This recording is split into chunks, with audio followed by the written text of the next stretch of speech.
თავი მე-13.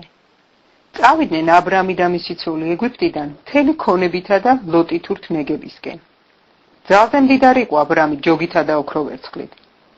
გაუდგა გზას ნეგებიდან და იარა ბეთილამდე. იმ ადგილამდე, სადაც ადრე კარავი ედგა ბეთილსა და ჰაღაის შორის. სამსხვერპლომდე, რომელიც ააგო თავდაპირველად. აქ ახსენა აბრამმა უფლის სახელი. ლოტსაც, რომელიც აბრამთან ერთად მგზავრობდა, ყავდა ცხვარძროხა და ჰქონდა კარვები. ვერ იტევდა მათის ქვეყანა ერთად საცხოვრებლად, რადგან დიდძალი ქონება ჰქონდათ და არ შეეძლოთ ერთად ცხოვრება. ცილობა ჰქონდათ ერთმანეთში აბრამისა და ლოტის მწყემსებს. ქანაანელნი და ფერიზეველნი ცხოვრობდნენ მაშინ ქვეყანაში. უთხრა აბრამმა ლოტს: ნუ იქნება ცილობა ჩვენში, ჩემსა და შენს მწყემსებს შორის, რადგან სახლი კაცები ვართ. განა შენს წინ არ არის მთელი ეს ქვეყანა. გამეყარე და თუ შენ მარცხნივ წახვალ, მე მარჯვნივ წავალ. თუ მარჯვნივ წახვალ, მე მარცხნივ წავალ.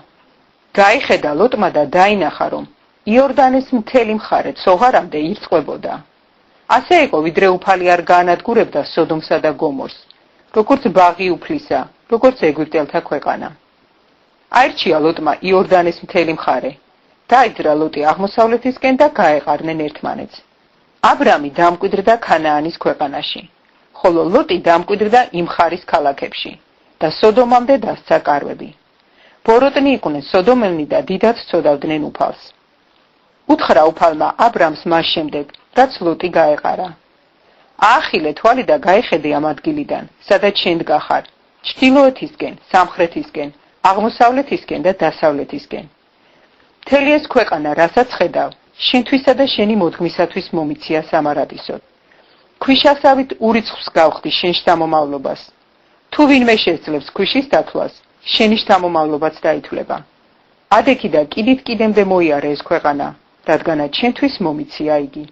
აიყარა აბრამი, წავიდა და მამრეს მუხნარში დაესახლა, ხებრონის მახლობლად. იქ აუგო სამსხვერპლო უფალს.